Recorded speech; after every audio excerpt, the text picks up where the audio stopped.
పరిశుద్ధుడమైన మా పరలోకపు తండ్రి, మీ ఘనమైన నామానికి వందనాలు నాయన. మరొక బుధవారం మాట్లాడుకునే అవకాశాన్ని నాకు కలిగించినందుకు మీరు వందనాలు చెల్లిస్తున్నాను తండ్రి. మీ అద్భుతమైనటువంటి మాటలు చచ్చేంత వరకు మేము ఆలోచించాలన్నదే నీ ఉద్దేశం. మీ మాటలు ఆలోచించి మరణించాలన్నదే నీ ఉద్దేశం తండ్రి. అయ్యా, ఈరోజు భూమి మీద నీ కొరకు బతికినటువంటి 4 రాజులు, వారి ద్వారా ఎందుకు నువ్వు ఘనపరచుకోవాలనుకున్నావు అన్న విషయాలను నువ్వు మాట్లాడబోతుండగా పరిశుద్ధాత్మని సహాయం నాకు ఉంచండి. రావాల్సిన వాళ్ళందరినీ నాయన త్వరగా రప్పించుటకు సహాయం చేయమని వేడుకుంటూ యేసుక్రీస్తు నామములో అడుగుతున్నాం తండ్రి, ఆమేన్. చేరువచ్చిన మీ అందరికీ యేసుక్రీస్తు నామములో వందనాలు తెలియజేస్తున్నాం. సమయం ఎక్కువైంది, అందులో మనుషులు కూడా ఎక్కువ లేరు కనుక ఒక 20 నిమిషాల నుంచి 15 నిమిషాలే మాట్లాడుకుందాం. ఎక్కువ రిఫరెన్సెస్ తీస్తే కూడా పాఠం చాలా దూరం వెళ్తుంది. దీనికి పాఠం పెద్దది, మనుషులు రాలేనప్పటికీ కూడా 2 వచ్చినా సరే 3 వచ్చినా సరే వాక్యాన్ని జరిపించాలి కనుక ఆ ఉద్దేశం వరకు మన పాఠం పేరు, మనము టైటిల్ పేరు ఏంటంటే గ్రూప్ లో చెప్పబడిన ప్రకారంగా యెహోవా నామాన్ని గణపరిచిన ఒకనాటి ప్రపంచ దేశాలను నేలిన రాజాది నేతలు. ఎందుకు దేవుడు ఈ ప్రపంచ దేశాలను పాలించినటువంటి 4 ద్వారా గణపరచుకోవాలనుకున్నాడు దేవుడు? వాళ్ళు అసలు అన్యులు కదా, దేవుడు అంటే వారికి అసలు తెలియదు కదా. యెరూషలేము మందిరంలో యూదులు పరిపాలించారు, వాళ్ళు దేవుని పిల్లలు. ఇశ్రాయేలు పరిపాలించారు రాజులు, వారు దేవుని పిల్లలు. ఎందుకు అసలు ఈ రాజుల ద్వారా దేవుడు గణపరచుకోవాలనుకుంటున్నాడు తన నామాన్ని? అసలు ఫ్యూచర్ ఏంటి దేవుడు? అలా గణపరచుకోవడం ద్వారా ఆయనకు కలిగే లాభం ఏంది? ఎందుకు గణపరచుకోవాలనుకుంటున్నాడు? ఎదుటి వ్యక్తులతో, వేరే వారితోటి, దేవుడు అంటే ఎవరో తెలియని వారితోటి మన దేవుడైనటువంటి యెహోవా నామాన్ని ఎందుకు గణపరచుకోవాలనుకుంటున్నాడు అంటే ఒక కారణం ఉంది. ఏ కారణం లేకుండా దేవుడు అసలు తన నామాన్ని గణపరచుకోడు. ఒక ఫరోని గణపరచుకోండు. ఏ విధంగా? నా పిల్లలని బయటకు పంపించు అన్నాడు మోష ద్వారా, పంపించలేదు.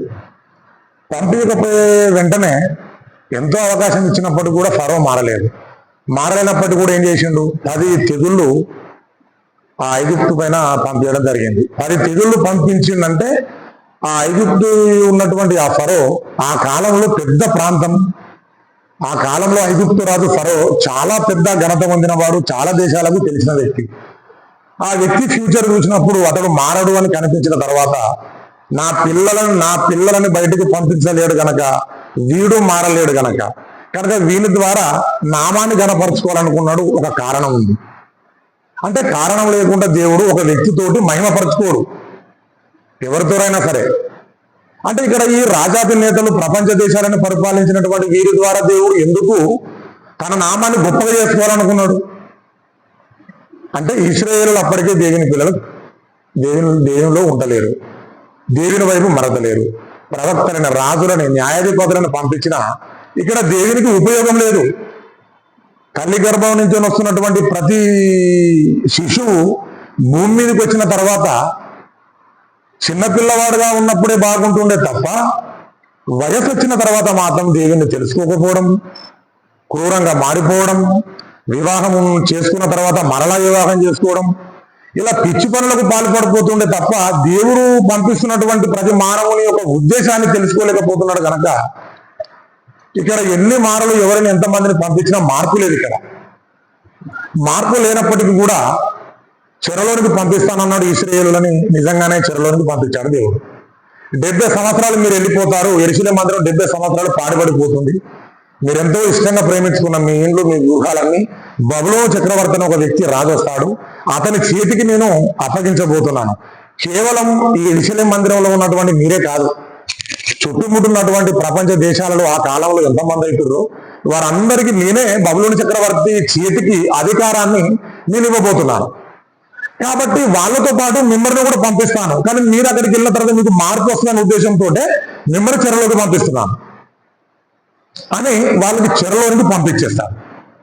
చెరలోని పంపించి ఈ 4 రాజ్యాలు ఏలడం ద్వారా, దేవుడు బైబిల్లో రాయించడం ద్వారా మనమే నేర్చుకుంటాం. ఇక్కడ 4 రాజ్యాలు పరిపాలించినాయి కదా, మనందరికీ తెలుసు కదా. బబులోను రాజ్యం, మాదీల పారసికుల రాజ్యం, గ్రీకు రాజ్యం, యేసుక్రీస్తు వారు పుట్టినటువంటి ఉన్న కాలంలో ఉన్నదే రోమా సామ్రాజ్యం. ఈ 4 రాజుల ద్వారా దేవుడు తన మహిమని ఎందుకు గణపరచుకోవాలనుకోండు? కారణం ఏంది అని అంటే, బబులోని చక్రవర్తి ద్వారా దేవుడు తన మహిమని గొప్పగా చాటించుకోవాలనుకున్నది కారణం వేరు.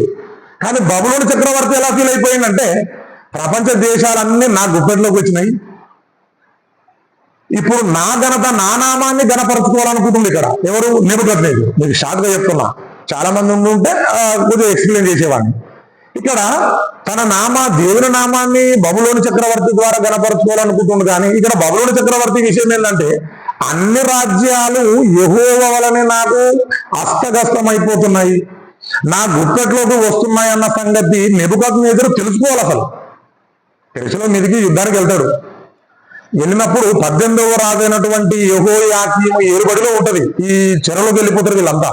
చూడండి, దానియేలు గ్రంథం 1వ అధ్యాయం 1వ వచనం. దానియేలు గ్రంథం 1వ అధ్యాయం 1వ వచనం చూడండి. యూదా రాజగు యెహోయాకీము ఏలుబడిలో 3వ సంవత్సరమున బబులోను రాజగు నెబుకద్నెజరు యెరూషలేము మీదికి వచ్చి దానిని ముట్టడి వేయగా అన్నాడు. అంటే ఈ యెహోయాకీము అన్న రాజు 18వ రాజు, యూదుల రాజు. ఈ 18వ రాజు 17వ రాజు వరకు వీళ్ళకు అవకాశం ఇచ్చినప్పటికీ ఇస్రాయేలు మారలేనప్పటికీ కూడా చెప్తుండు ప్రవక్తల ద్వారా, ఇగో ఒక రాజ్యం వస్తుంది, ఆ రాజ్యం దేశం మొత్తం వెళ్తాడు వాడు. ఎవరు? బబులోని చక్రవర్తి. కనుక మిమ్మల్ని చెరలోకి మిమ్మల్ని పంపించేస్తాను, కనుక మారండరా అని అంటే వాళ్ళు ఎవరిలో మారట్లేదు. వీళ్ళందరినీ చెరలోకి తీసుకెళ్లిన తర్వాత 70 సంవత్సరాల దాకా యెరూషలేము మందిరం పాడుపడిపోతుంది.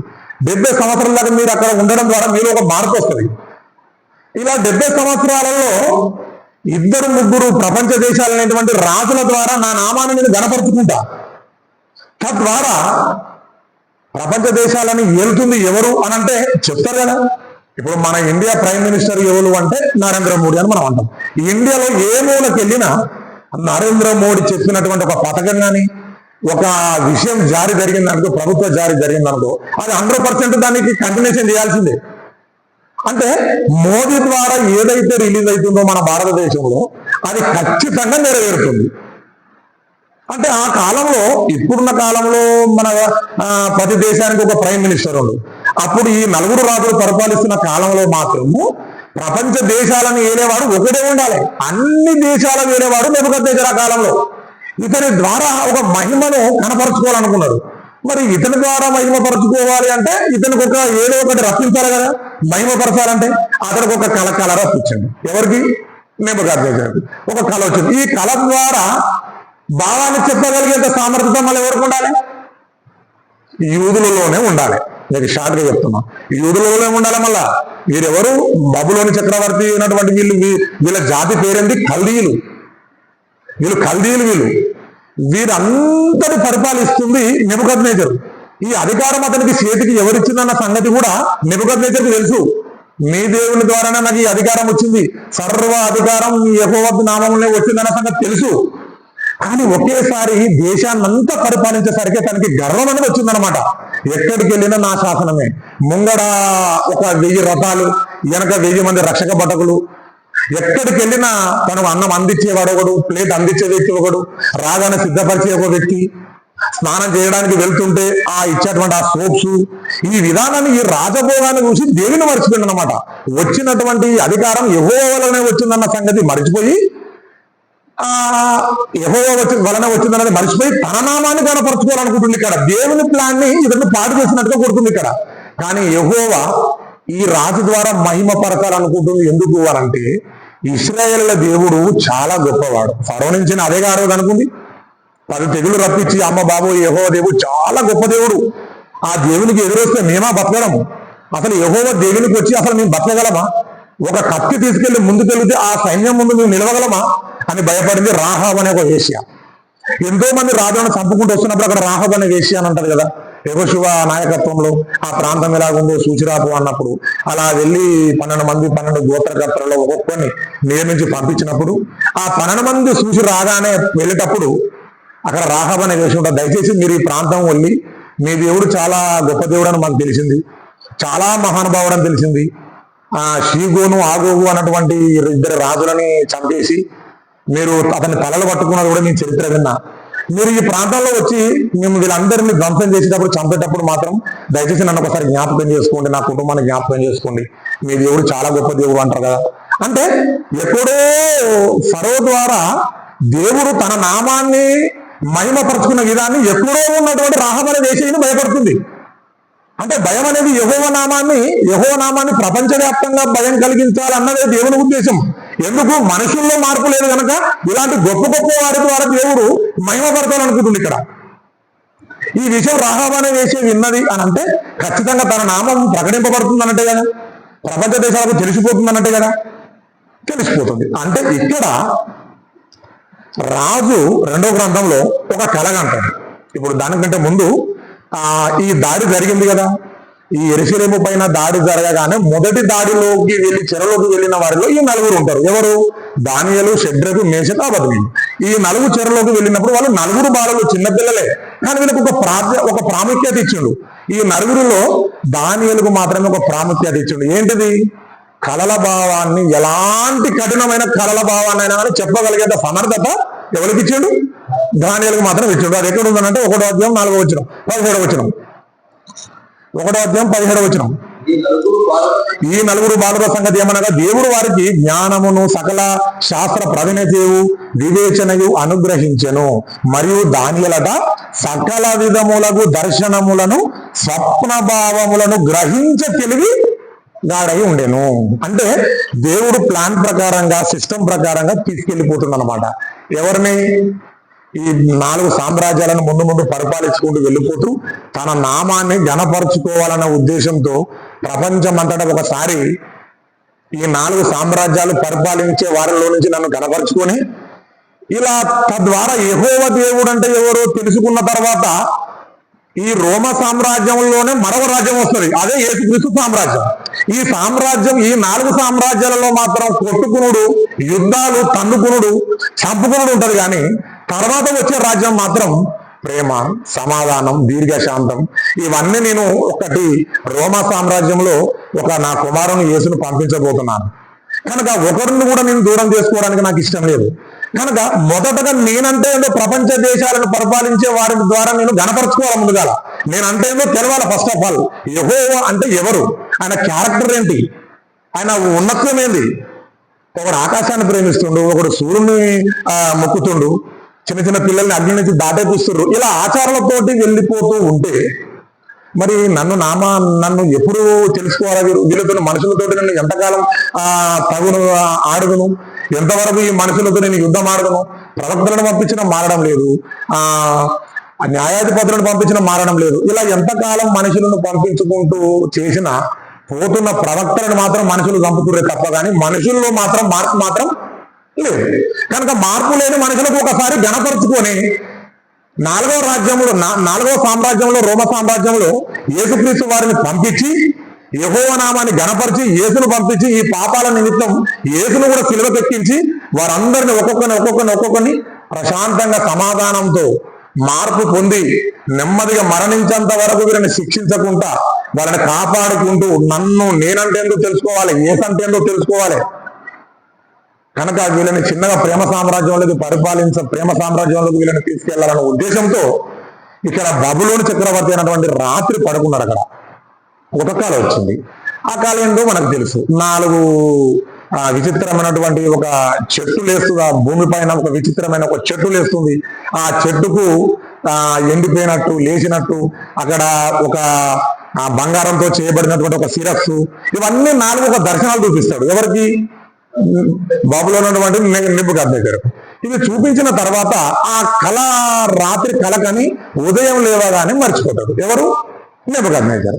కలకని మర్చిపోయిన తర్వాత ఉదయం లేచిన తర్వాత కలిన కళ మర్చిపోయిన సంగతి అతనికి జ్ఞాపకం రాకపోయేసరికి వెంటనే భయపడి ఎలాగా నాకు ఒక కళ విచిత్రంగా వచ్చింది, ఆ కళని నేను మర్చిపోయినా. ఇప్పుడు దీన్ని చెప్పగలిగేంత సమర్థత ఎవరికి ఉన్నది? ఎవరికి లేదు. మరి ఇంత రాజ్యాన్ని నేను పరిపాలిస్తున్నప్పుడు ఇక్కడ ఖచ్చితంగా గారడ విద్యలు చేసే వాళ్ళు ఉన్నారు, మీది శాస్త్రాలు చెప్పే వాళ్ళు ఉన్నారు, మంత్రకాలు ఉన్నారు. వీరందరినీ నేను రప్పించి నేను కళని ఎలాగైనా చెప్పించుకోవాలనుకున్నాడు. చాలా మందిని పిలిచాడు. సామ్రాజ్యం ఎంతవరకు అవుతుందో అంతమందిని పిలిచిండు, ముంగడికి తీసుకొచ్చిన తర్వాత వాళ్ళందరూ వారి వలన అస్సలు కాలేదు. కాకపోయేసరికి ఒక ఆజ్ఞ జారీ చేసినాడు. ఏంటిది? నేను కనిన కళ ఎవరైతే చెప్పకపోయారో వాళ్ళందరినీ నేను చంపేస్తాను, ఒక్కరు కూడా ఈ సామ్రాజ్యంలో ఉండకూడదు అని చెప్పని అంటారు. ఈ విషయము దానియేలుకు, షడ్రకు, మేషకు, అబేద్నెగోకు ఈ ముగ్గురికి తెలిసిపోతారు. ఎవరైతే ఈ జ్ఞానవంతులనబడిన వాళ్ళైతే ఎవరైతే ఉన్నారో వాళ్ళందరినీ చంపేస్తానన్న సంగతి నెబుకద్నెజరు చెప్పాడో ఆ జ్ఞానవంతులలో ఈ నలుగురు కూడా ఉంటారని మనం అనుకున్నాం కదా. అంటే వాళ్ళతో పాటు ఈ నలుగురు కూడా చంపాల్సి వస్తుంది. అమ్మ బాబాయ్, ఇతడు కళ కనినది భూమి మీద ఎవ్వరు చెప్పలేడు. ఒక మాట ఉంటుంది చూడండి, ఒక విషయం చూడండి. ఇక్కడ వాళ్ళందరూ పిలిపించిన తర్వాత చెప్పమంటే వీళ్ళు ఏమంటారు? అక్కడ తను నమ్ముకున్నటువంటి శాస్త్రులు నమ్ముకున్న వాళ్ళని రప్పించినప్పుడు వాళ్ళు అంటున్నమాట. అదే మొదటి అధ్యాయం 2వ అధ్యాయం 11వ వచనం. అందుకు కల్దీయులు ఇలాగా ప్రత్యుత్తరం ఇచ్చిరి, భూమి మీద ఏ మనుషుడు రాజు అడిగిన సంగతి చెప్పజాలడు, ఏ చక్రవర్తియు అధికారియు శకున యొద్దయు గారడి విద్య గలవాని యొద్దను కల్దీయుల యొద్దను ఇట్టి సంగతి విచారింపలేదే. రాజు విచారించిన సంగతి బహు అసాధారణమైనది. ఇక్కడ ఏమంటున్నాడు? దేవతలు కాక మరెవరను ఈ సంగతి చెప్పజాలరు అన్నాడు. అంటే దేవతలు కలిగితేనే నేను కన్నా కలభావం వీళ్ళు చెప్పగలరు తప్ప అంత మనకు చెప్పలేరు అన్నాడు. వెంటనే భయపడిండ్రు. వాళ్ళందరూ చనిపోతారు అనుకున్నారు. అందులో ఈ నలుగురు కూడా జ్ఞానవంతులు కనుక మేము కూడా చచ్చిపోతాను భయం వెలిసింది.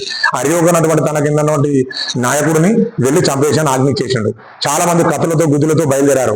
వాళ్ళందరిని చంపడానికి వెళ్ళారు. ఈ విషయం దానికి తెలిసింది. ఎక్కడ ఉన్నారు దానిలో ఆ రాజ్యంలో. వెంటనే అమ్మ బాబాయ్ జ్ఞానవంతులందరినీ చంపేస్తాను అంటున్నాడు. అందులో మేము కూడా నలుగురు జ్ఞానవంతులమే, మమ్మల్ని కూడా చంపేస్తారని భయం కలిగినటువంటి దానియేలు గారు వెంటనే ఎవరైతే ఆజ్ఞ ఇచ్చిండో ఆ అధిపతి దగ్గరికి వెళ్ళి, నేను మా యెహోవా దేవుడు చాలా గొప్ప దేవుడు, సృష్టికర్తకు దేవుడు, మేము ఒక్కరోజు మాకు ఛాన్స్ ఇచ్చినట్టయితే మేము మోకాళ్ళు వేసి ప్రార్థించి ఆ కలభావం మేము చెప్పగలమని చెప్పని ఆయన అన్నప్పుడు వెంటనే ఆ చంపడానికి ఉన్నటువంటి ఆ ఆజ్ఞ ఆగిపోతుంది. ఆగిపోయిన వెంటనే అక్కడ జ్ఞానులైన వారిని చంపకుండా 1 రోజు 2 రోజులు గడువు ఇవ్వడం జరుగుతుంది. ఈ గడువు లోపే దానియేలు తన నలుగురు ఫ్రెండ్స్ కలిపి, అరే మనం వెళ్ళి దేవుని దగ్గరికి వెళ్ళి మనం ప్రార్థించి ఈ కళ్ళభావం ఏంటో దేవుని అడుగుదాం పడమని చెప్పని మీరు అందరూ ప్రార్థనలో ఉండని చెప్పని వాళ్ళకి చెప్పినప్పుడు తన సహోదరులు వెళ్ళి రాత్రి అంతా 1 రోజంతా వాళ్ళు ప్రార్థనలో ఉంటారు. దానియేలు కూడా వెళ్ళి ప్రార్థనలో ఉంటారు. ప్రార్థనలో ఉన్న తర్వాత దేవుడు దానియేలుకు ప్రత్యక్షపరుస్తాడు. మనం అంతకుముందుకు ఏమన్నాం? యూదులలో ఉన్నటువంటి నలుగురిలో ప్రత్యేకత ఏముంది? అసలు యూదుల్లో కలభావం చెప్పగలిగేంత సమర్థత ఎవరికి ఉంది? ఇప్పుడు దానియేలుకు మాత్రమే ఉంది. కానీ ఇతడు కన్న కలటువంటి అసలు ఏ మనిషి కూడా చెప్పజాలడు. విచిత్రమైనటువంటి రూపాలు, అవి 4 సామ్రాజ్యాలు పోలున్నవి. అవన్నీ నీ తర్వాత మరో సామ్రాజ్యం వస్తుంది, నీ తర్వాత మరో సామ్రాజ్యం వస్తుంది, దాని తర్వాత మరో సామ్రాజ్యం వస్తుంది. ఆ భవిష్యత్తుని ఈ నెబుకద్నెజరు చూపించిండు. ఎవరి వల్ల చెప్పడం ద్వారా కాదు, కానీ యూదుడైనటువంటి దానియేలుగా ఆ కలల భావాన్ని వివరించగలడు, చెప్పగలడు. ఎలా ప్లాన్ చేస్తున్నాడు చూడండి. దేవుడు ఎలా నామాన్ని గణపరచుకోవాలనుకుంటున్నాడు.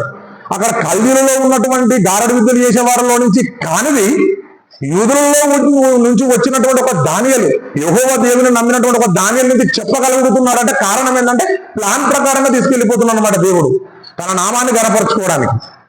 ఇక్కడ కల కన్న తర్వాత ఎవ్వరు చెప్పజాలరు, అందరు చంపడానికి ఆర్డర్ అయిపోద్ది. కాబట్టి దానియేలు ఆ కలభావాన్ని ప్రార్థించి రాత్రంతా దేవుడు ఆ కలభావాన్ని దానియేలుకు ప్రత్యక్షపరిచి తీసుకొచ్చిన తర్వాత అతను ముందు నిలబెట్టిన తర్వాత ఆ కలభావాన్ని విప్పి చెప్పినప్పుడు ఆ రాజు యొక్క తలకాయ బిగరంగా మారిపోయినట్టు ఉంటుంది. మీరు చదువుకుంటే బిగరంగా అంటే అమ్మ బాబోయ్, ఇంత చరిత్ర అసలు చెప్పగలిగేంత సమర్థత, అసలు నా ముందు ఇంతమంది గారడి విద్యలు చేసే వాళ్ళు ఉన్నారు, నా ముందు ఇంత ప్రజ్ఞ గల వాళ్ళు ఉన్నారే, వీరందరికీ ఆహారం ఇచ్చి ధనం ఇచ్చి బంగారాన్ని ఇచ్చి పోషిస్తున్నా అంటే ఊరికనే అన్నమాట.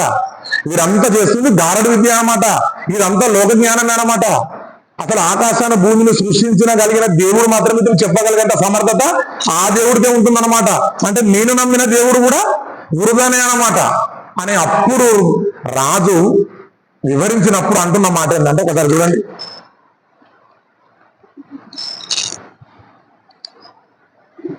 అదే 2వ అధ్యాయం 46వ వచనం. అదే 2వ అధ్యాయం 46వ వచనం. అంతటా రాజాకు నెబుకద్నెజరు దానియేలునకు నమస్కారం చేసి అతన్ని పూజించి నైవేద్యం ధూపములు అతనికి సమర్పించి ఆజ్ఞాపించాడు. మరియు రాజు, ఈ మర్మమును బయలుపరచుటకు నీవు సమర్థుడవే. నీ దేవుడు దేవతలకు దేవుడును రాజులకు ప్రభువును మర్మములు బయలుపరచువాడై ఉన్నాడని దానియేలునకు ప్రత్యుత్తరం ఇచ్చాను. అంతేకాక 48లో అప్పుడు రాజు దానియేలును బహుగా హెచ్చించి అనేక గొప్ప దానములు ఇచ్చి అతను బబులోను సంస్థానం అంతటి మీద అధిపతిని గాను బబులోను జనులందరిలో ప్రధానులుగాను నియమించెను. అంటే నెబుకద్నెజరుకు చక్రవర్తికి ఒక కళ రప్పించిండు. ఆ కళ భావం తను నమ్ముకున్నటువంటి జ్ఞానులు కూడా ఎవరు చెప్పలేకపోయారు. ఎంతో ఖర్చు చేసి ఒక పండితులను పెంచుకుంటాడు. ఒక పెద్ద గుడి కట్టి అందులో ఒక పంతుల నుంచి డబ్బులు ఇచ్చి పెంచే వాళ్ళు కూడా ఉంటారు చాలా మంది.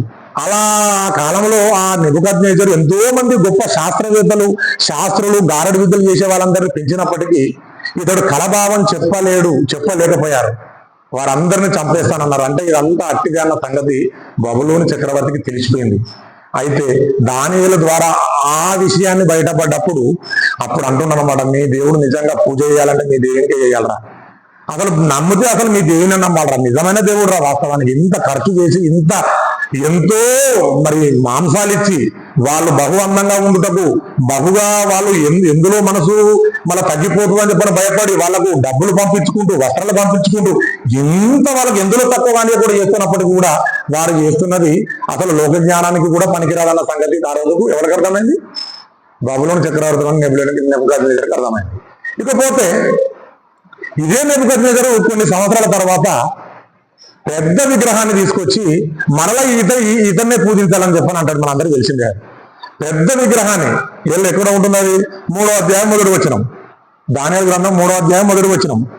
రాజు నెబుకద్నెజరు బంగారు ప్రతిమ ఒకటి చేయించి బబులోని దేశములోని దూరాయను మైదానములో దానిని నిలవబెట్టించెను. అది 60 మూరల ఎత్తును 6 మూరల వెడల్పు ఉండెను. రాజు నెబుకద్నెజరు అధిపతులను, సేనాధిపతులను, సంస్థాధిపతులను, మంత్రులను, ఖజానాదారులను అందరిని శంకుస్థాపనకు చాలా మంది పిలిచారు. ఇక్కడ ఎవరు? నెబుకద్నెజరు. అతడు పెద్ద విగ్రహాన్ని పెట్టించి అందరూ అక్కడికి వచ్చి శంకుస్థాపన పిలిపిస్తే అందులో ఒక మాట కల్దీలలో ఉన్నటువంటి ఆ రాజుకు సంబంధించినటువంటి వాళ్ళలో ఒక మాట అన్నాడు, ఈ నిలబెట్టిన విగ్రహానికి తప్ప దేనికి మొక్కొద్దని చెప్పని చేశాడు. ఎవరిని బట్టి ఆజ్ఞ చేసిండు? దానియేలును బట్టి. అంటే వారి దేవుడిని ఊకే పూజిస్తుండు కనుక ఆ దేవుడు ద్వారా ఇతనికి ఈ రాజుకు మేలు కలిగింది కనుక మనం నమ్ముకున్న దేవుళ్ళని ఈ తుత్తినేలుగా అయిపోతున్నారు కనుక వాళ్ళ దేవుడు గొప్పగా అయిపోతుందని ఆశించినటువంటి సూచినటువంటి ఈ జనం దానియేలుకు ఒక చిక్కుల్లో ఉరిలో పెడదామన్నట్టుగా ఇక్కడ ఒక ప్రయత్నం చేశారు. ఏం ప్రయత్నం అని చెప్పండి? ఈ విగ్రహానికి తప్ప దేనికి మొక్కొద్దని చెప్పన్నారు. కానీ దానియేలు మాత్రం మొక్కకుండా ఆగలేదు. ఏం చేసిండు? దానియేలు ఎలా మొక్కుతాడో అని చెప్పని పరిశీలించి వెంటనే ఆ యెరూషలేము మందిరంకి ఉన్నటువంటి తన ద్వారం డోర్లు ఓపెన్ చేసి మోకాలు వేసి ఎప్పుడు ప్రార్థించినట్టుగా మనం చూసుకున్నాం. అలా ప్రార్థించిన తర్వాత వెంటనే రాజు దగ్గరకు వచ్చి చెప్తాడు, అయ్యా మన శాసనంలో ఒక శాసనం ఉంది కదా, నీ విగ్రహానికి తప్ప వేరే దానికి మొక్కొద్దని మనం అన్నాం కదా. అదిగో దానులు, షడ్రకు, మేషకు, అబేద్నెగో, ఈ దానియేలు, ఈ నలుగురు నీకు మొక్కగా మరో ప్రతిమకు మొక్కిర్రు అని అంటున్నా. వెంటనే అతను తీసుకురండి. అది ఎలా సాధ్యం? చట్టం అమలైంది కదా అని అన్నప్పుడు వెంటనే దానియేలు తీసుకురావడం జరుగుతుంది.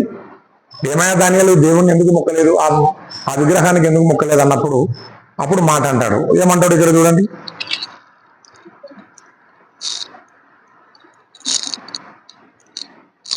14వ వచనం. అదే 3వ అధ్యాయం 14వ వచనం. లేకపోతే అంతటా నెబుకద్నెజరు వారితో ఇచ్చాను, షద్రకు, మేషకు, అబేద్నెగో వీరు నా దేవతను పూజించడం లేదని, నేను నిలువబెట్టించిన బంగారం ప్రతిమను నమస్కరించడం లేదని నాకు వినబడింది. అది నిజమా అన్నప్పుడు నిజమే అని అన్నాడు. అన్నప్పుడు నేను చేయించిన ప్రతిమకు నమస్కరించుటకు సిద్ధముగా ఉండిన ఎడల సరే, మీరు నమస్కరింపని ఎడల తత్క్షణమే మండుచున్న వేడిమగల అగ్నిగుండంలో మీరు వేయబడతారు. నా చేతిలో నుండి మిమ్మల్ని విడిపింపగల దేవుడు ఎక్కడున్నాడు అని అంటున్నాడు. అసలు అక్కడ కలల భావం చెప్పింది ఎవరు? అసలు కలగన్నది ఎవరు? అప్పుడు ఇదే నెబుకద్నెజరు కదా. ఇదే నెబుకద్నెజరు కలగని నువ్వు అనుకున్నటువంటి నమ్మినటువంటి గారడి విద్యలు చేసిన వాళ్ళని ఎంతో మందిని రప్పించినప్పటికీ నీ కలభావాన్ని వివరించి చెప్పలేని సమర్థత లేనటువంటి నీకింత గారడి విద్యలు చేసే వాళ్ళు ఉండగా అప్పుడు దానియేలు అవసరం రాలేదా నీకు? అదే దానియేలు గారు వచ్చి నువ్వు కలగలిగినటువంటి భావాన్ని వివరించి జరగబోతున్నటువంటి ఫ్యూచర్ ని నీకు మొత్తం చెప్పి నువ్వు పోతావు, నీ తర్వాత 4 రాజ్యాలు వస్తాయి, ఇంత కలగాని నువ్వు కలగాని నువ్వు మరిచిపోయిన కళని నేను చెప్పి దాని భావం చెప్పాను. ఆ రోజు నా దేవుడు గొప్ప దేవుడు నువ్వు అన్నావు మరలా. ఇప్పుడేమో మళ్ళీ నువ్వే అదే విగ్రహాన్ని ఒక విగ్రహాన్ని తీసుకొచ్చి దానికి మొక్కమని మరలా అంటున్నావు. నేను మొక్కము అనంటే ఏమంటున్నావు? మళ్ళా తీసుకెళ్లి అగ్నిగుండంలో ఏమంటున్నావు? అంటే నిన్ను రక్షింపగల దేవుడు ఎక్కడున్నాడు అనంటే మర్చిపోయినట్ట లేదా ఇక్కడ మళ్ళా? అంటే రాజులు ఎలా ఉంటారంటే దేవుణ్ణి ఒప్పుకుంటారు. ఇప్పుడు కేసీఆర్ దగ్గరికి వెళ్ళి క్రిస్మస్ పండుగ అప్పుడు చర్చికి తీసుకెళ్ళిరండి, బైబిల్ చేత పట్టుకుంటాడు. యేసుక్రీస్తు చాలా మంచివాడు, చాలా శాంత పురుషుడు, ఆయన మాటలు నమ్మితే చాలా సంతోషంగా ఉంటుందని ఇక్కడ అంటాడు. అక్కడికి వెళ్ళిన తర్వాత ముస్లిం సోదరుల దగ్గరికి అక్కడ అంటాడు, మహమ్మద్ ప్రవక్త చాలా గొప్పవాడు, చాలా మంచివాడు అక్కడ అంటారు. అంటే ఈ రాజకీయ నాయకులు ఎలా ఉంటదంటే ఎక్కడ జెండా ఊరితే అక్కడ జయ అంటారు వీళ్ళు, అంతే తప్ప కానీ నిజమైన దేవుడు అని చెప్పి ప్రత్యేకించి గుర్తించారనమాట వీళ్ళు ఇక్కడ.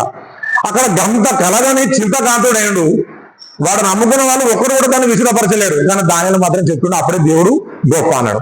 ఇక్కడ ప్రతిమను చేయించి పెట్టిండు, ఈ దేవుని మొక్కకపోతే అగ్నిగుండంలో వేస్తా అన్నారు.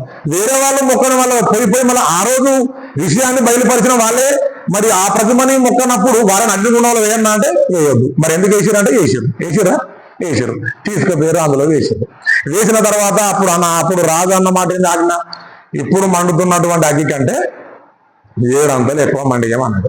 7 అంతలు ఎక్కువ మండించి అందులో వేసిన తర్వాత వాళ్ళు కాలిగా మరి కాలలేదు. అప్పుడే రాజు వచ్చి వెంటనే చూసిన తర్వాత వీరితో పాటు ఇంకో దేవతల రూపం కలిగినటువంటి ఒక దేవదూత తిరుగుతున్నట్టుంది వీళ్ళతో పాటు అని చెప్పని అంటాడా? అంటే ముగ్గురితో పాటు మరొక వ్యక్తి తిరుగుతున్నాడు. అమ్మ బాబోయ్, మామూలు దేవుడు కదరా యెహోవా దేవుడు అని అనుకున్నాడు. వెంటనే షడ్రకు మేషకు దానియేలు మీరు ఒకసారి బయటికి రాండి అని చెప్పి అన్నాడా? అన్న తర్వాత అన్నాడు, నిజంగా మీ దేవుడు చాలా గొప్ప దేవుడు అని అంటాడు. ఎక్కడ అంటాడు? మళ్ళీ అక్కడ కూడా చూడండి,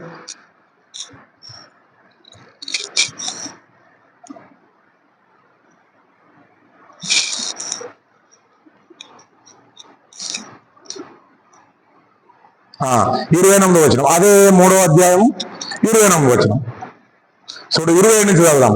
అధిపతులు, సేనాధిపతులు, సంస్థానపతులు, రాజు యొక్క ప్రధాన మంత్రులు కూడి వచ్చి ఆ మనుషులను పరీక్షించి వారి శరీరమునకు అగ్ని హేనియు చేయకుండుటయు, వారి తల వెంట్రుకలలో ఒక్కటైనను కాలిపోకుండుటయు, వారి వస్త్రములు చెడిపోకుండుటయు, అగ్ని వాసనైనను వారి దేహములకు తగలకుండుటయు చూచిరి. అప్పుడు అంటుండే 28వ వచనంలో నెబుకద్నెజరు రాజు, షడ్రక్ మేషక్ అబేద్నెగో, ఏ దేవుడు పూజ అర్హుడు, ఆయన తన దూతలను పంపి తనను ఆశ్రయించిన దాసులను రక్షించెను. వారు తమ దేవునికి కాక ఏ దేవునికి నమస్కరింపకూడదు, ఏ దేవుని సేవింపకి ఉండుమని తమ దేహములను అప్పగించి రాజు యొక్క ఆజ్ఞను వ్యర్థపరిచిరి. కాగా నేను ఒక శాసనాన్ని నియమిస్తున్నాడు అంటుంది. ఇక్కడ ఎవరు అంటుంది? మామూలు గలిలో ఉన్న వ్యక్తి కాదు, ప్రపంచ దేశాలను పాలిస్తున్నటువంటి రాజు అంటుంది. ఇక్కడ ఏమంటుండే 29లో, కాగా నేను ఒక శాసనం నియమించుతున్నాను, ఏదనగా రక్షించుటకు సమర్థులకు దేవుడు కాక మరి ఏ దేవుడును లేడు. కాగా ఏ జనుల్లో గాని, రాష్ట్రంలో గాని, ఏ భాష మాట్లాడే వారిలో గాని షడ్రక్ మేషక్ అబేద్నెగో అను వారి దేవుణ్ణి ఎవడు దూషించునో వాడు తుత్తునియలుగా చేయబడను, వాని ఇల్లు ఎల్లప్పుడూ పెద్ద కుప్పగా ఉండును అన్నాడు. అంటే ఒక శాసనం రాసిండంటే రాజు ఉంగరం తీసి ఇలా వైట్ పేపర్ మీద ముద్రించి అతడి చేతుకున్నటువంటి ఉంగరాన్ని తీసి ఇలా ముద్ర వేసేదంటే అది శాసనమే. అంటే యెహోవా దేవుణ్ణి నామాన్ని గణపరచకుండా తుత్తునీలుగా చేయాలన్నది అక్కడ ఉన్నటువంటి ఆలోచన. కానీ దేవుని ఆలోచన ఏంది? ఇలాంటి రాజుల ద్వారా ఆయన నామాన్ని గణపరుచుకుంటూ 4వ రాజ్యంలో యేసుక్రీస్తు వస్తాడు కనుక ప్రేమ సామ్రాజ్యాన్ని స్థాపించి ఇక నేను వెళ్ళిపోతా, మనుషులతోటి నేను వాదించను, వీళ్ళకంటూ ఒక గ్రంథాన్ని అప్పగించి వెళ్ళిపోతా, ప్రవక్తలు ఎలా పరిపాలించరు, ప్రవక్తలు ఎలా బోధించరు, ఈ మనుషులతోటి నేను ఎంతకాలం ఏగుదును అని చెప్పని ఏగలేకనే, వీళ్ళతోని తట్టుకోలేకనే చీటికి మాటికి దేవుడు అన్న ఒక రెస్పెక్ట్ లేకుండా పోతుంది. మనుషులతో మాట్లాడినట్టు వీళ్ళతోటి మాట్లాడిన దేవుడు అన్న కాస్త రెస్పెక్ట్ వీళ్ళకి లేకుండా పోతుంది. కనుక ఒకసారి ఈ గొప్ప గొప్ప వాళ్ళతోటి నేను నా నామాన్ని కనపరుచుకొని వెళ్ళిపోయింది అనుకో, పుట్టేవారందరూ నా నామాన్ని చూసి ఖచ్చితంగా యెహోవా దేవుడు నిజమైన దేవుడు అని చెప్పిన నమ్మాలనే ఉద్దేశమే తప్ప ఇందులో వేరే ఆలోచన లేదు. ఇంకొకపోతే చివరిగా